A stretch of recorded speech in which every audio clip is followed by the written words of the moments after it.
Hey everyone, Brian here, and welcome back to a new video. This time, we are playing in the finals of this warm-up tournament. It has 65 of the best players in, so round one.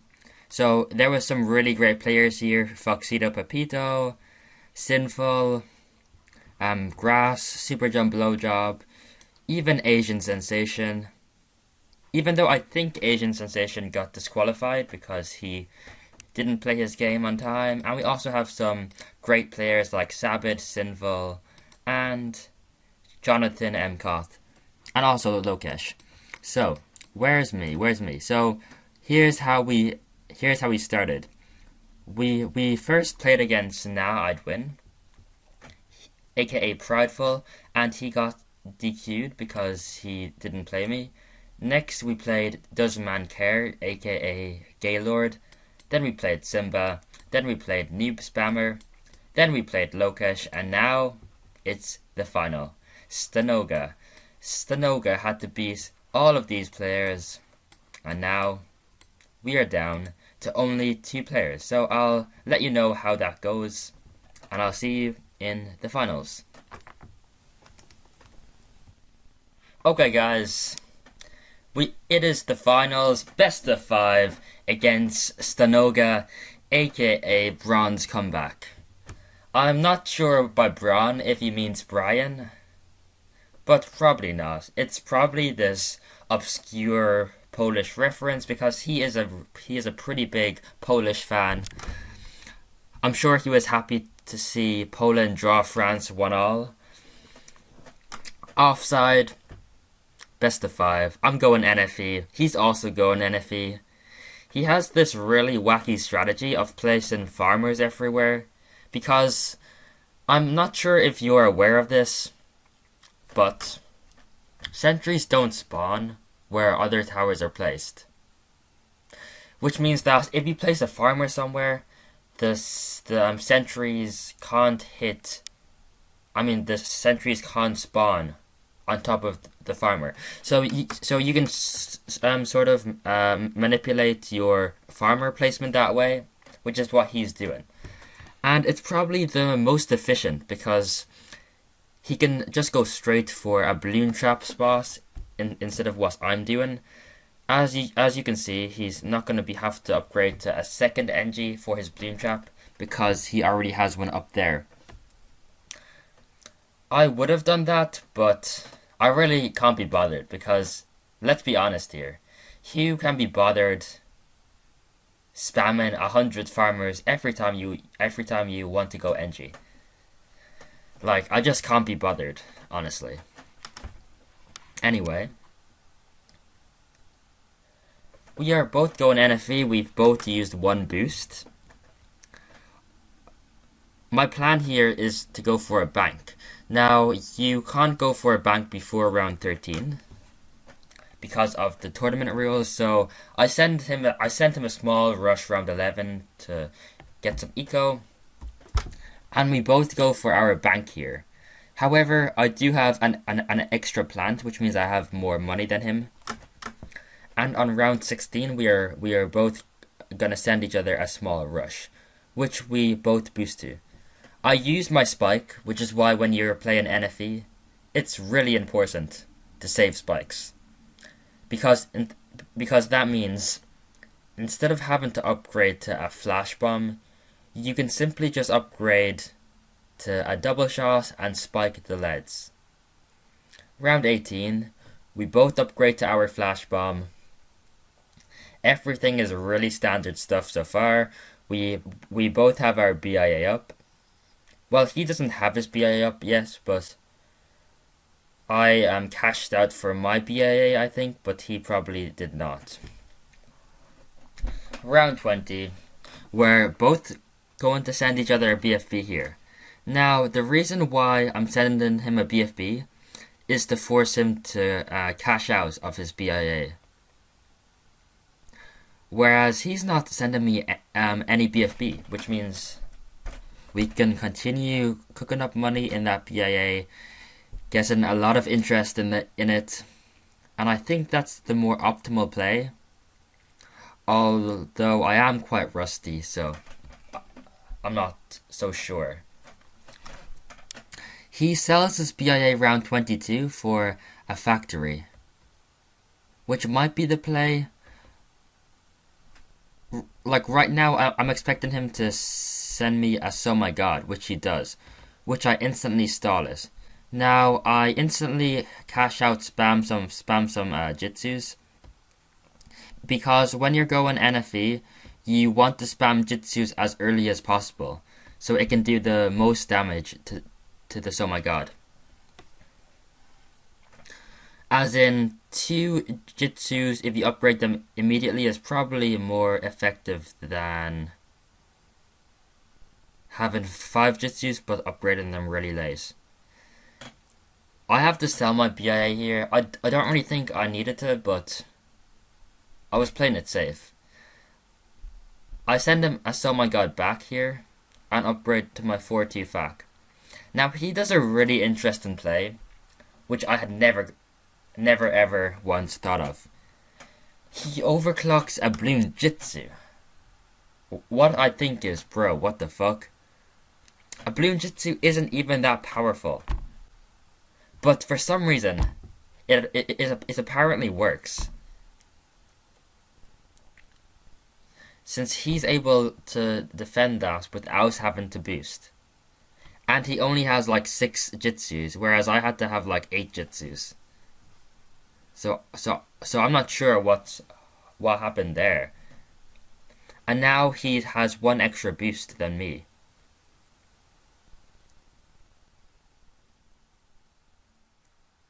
We both sell our factories here because and I just overclock my jitsu here since I'm scared. And he has an extra boost, which is why he does better than me. And I wouldn't say choke here, but I die here because he had a boost. I did not have a boost, which might explain why he won. But anyway, that's 0-1. Stanoga is winning now. It is best of 5, which means first to 3 games wins. So I'm gonna have to make a real comeback here, like Stanoga's in-game name says.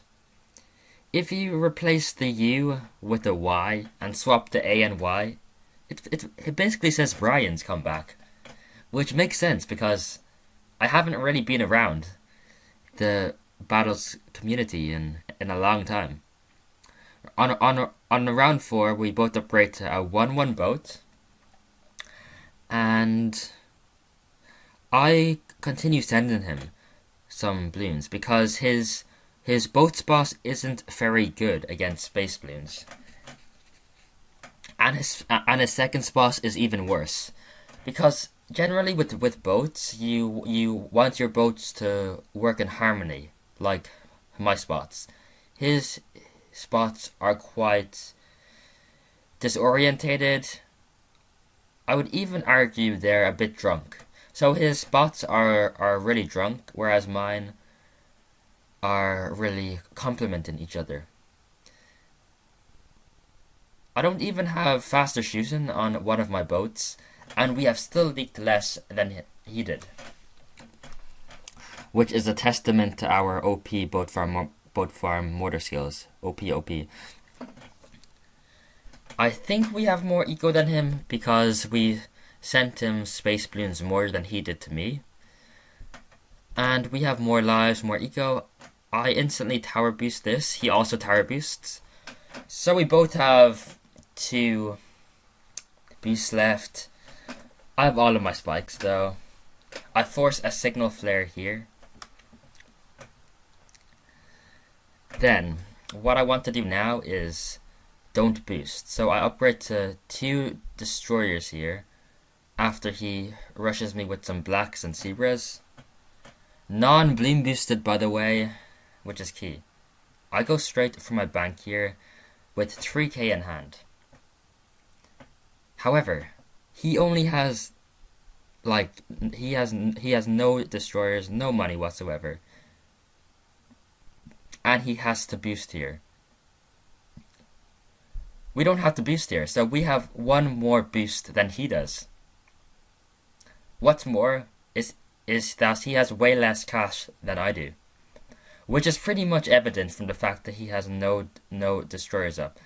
So instead of sending him a Moab, I send him this huge Balloon Rush to try and force his last boost, but instead he goes down to my Brian Chest 99 OP Boat Farm Mortar. So the score is now 1-1. His losing map is Yellow Brick Road. I was actually thinking for like 5 minutes here whether to go Spectre or whether to go Ninja. I was also considering the strategy Heli Farm Glue, because Lokish always goes that strategy and he seems to have lots of success with it. But instead, I don't bother. I stick with the basics. Since I'm fairly sure I know how he plays NFE now from watching the offside game, and I'm fairly confident that I can beat him in an NFE mirror. So, I indeed go NFE. My strategy here, right, my game plan here, was to just outplay him at his own game. So don't try anything fancy, don't try any choke rushes, just outplay him. That was my strategy here. As you can see, I'm out farming, out ecoing. He has more lives, but with his 1,000 farmers placed, what can you do? What can you do, man? And my cleansing foam royally fucks up here, so I have to use spikes, and I leak down to 20 lives. I send him some camos here, since I think he has factory, and I send him a massive rainbow rush, which forces him to sell every single farm, and he goes for a jitsu, which he immediately sells. So he lost around 80%, 70%. I'm not sure the exact cost you lose. I think it's 70%, but it might be 80%. I'm not sure. Round 16, I sent him a small rush. And yeah, everything seems equal, but I think he is slightly out farming. Though we do have a double shot after all. What we have to do now is outplay him.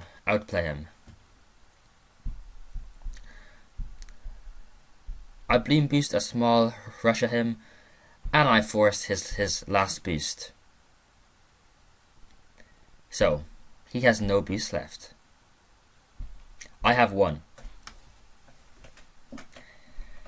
My thoughts are the following here. He's not going to be able to defend all out BFBs round 22. But the question is, can we defend a counter? That's the really big question here. So I'm a bit reluctant to send him all out BFBs round 22 because I'm a bit scared of a counter, and if we're already outplaying him, why should we bother all outing him? So I was just furiously debating with myself in my head, do I send it, do I not send this? But in the end, I do indeed send this. Because I was outplaying, and he probably won't defend this. So I send him 5 BFBs, and he immediately counters with 4 BFBs, which is pretty dumb, in my opinion. If I was him, I would only send like 2, because I had no money left. So this gets really close. He starts sending me Reaper Rainbows, and the AI is really pushing, and I'm about to die, but he dies first. 2-1. Next, he picks a map that I have only played once or twice in my life. Sprinkler. Like, bro, what is this map? Looks like Willy Wonka's chocolate factory or some shit. Anyway, he is doing his crazy farmer spam, whereas we go for sentries. And I'm not sure if you've noticed this, but he goes for a faster engineer thing, whereas I go for a 0-0. This is since I can sell my 0-0 round 5 to greed. And if you see here, I upgraded to my plantation and my 2-0 faster than he did, even though I sold the tower. It's because I get 3 extra bananas on round 5, which is $180, but when I sell a balloon trap, I lose. I mean, when I sell an NG, not a balloon trap, I lose 80% of my money, which is $90. So, what this means that if you place a 0-0 NG instead of upgrading to a 2-0 NG, and you sell it round 5, you make a $90 profit, which is huge. Not really, but I guess any advantage counts when you're playing these pro players. As always, we bloom boost some stuff at him. He has to boost too. He even upgrades to a sprocket Rooney. So we're gonna have to rush him, I think, since he boosted Lace, and he also almost dies here. So he has one more boost left. I also have one more boost left only. But look at his life count. 6 lives. He has no more spikes. If one lead sneaks through, he has to upgrade to a flash bomb, which is what we are hoping. We both sell farms here, go for a flash bomb, spike a bit. Now, I don't really like my ninja spots here because they are kind of hogging the AI, and I want my bloom trap to hit the AI, not my ninjas, because bloom traps give me money. You know, I send him a single Moab here because it forces him to sell a farm since he's really low on lives, and we are really out farming him here. But we almost die here, but we clutch up in time. We send him a BFB here because he kind of is really low on lives. If anything sneaks through, he's dead. We upgrade to 2 bloom traps here since he's sending us pretty hefty rushes. And he really over defends right there. I think he has one more boost. I'm not sure if it's 1 or 2, but we are 100% outplaying him right now. We have 2 traps, more money, we have everything. Now I wanted to allow some round 22 here with some BFBs, but he still had one more boost, and there's a slight possibility he could defend. And if he's already if he's already losing because I'm outplaying, I really don't want to risk anything. I send him a BFB here, kind of as a small choke rush, but also to stop him from upgrading to a 4-2 farm, because as you can see here, he only has a 4-0 farm. But he defends pretty flawlessly here. It's round 25, so we upgrade to our 3rd trap. He's not sending anything, which makes me really sus. I just sense a So My God coming here, so I instantly counter with some BFBs, and it looks like he's trying to defend this. So I send him a few more, and he sells all 3 of his bloom traps, which causes a massive reroll farm over there. And He's fine, he's fine. But he dies to the first BFB. Thanks for watching this video, guys. Hope you enjoyed this pro player tourney. Make sure to subscribe, and yep, we are still top 1. Let's go.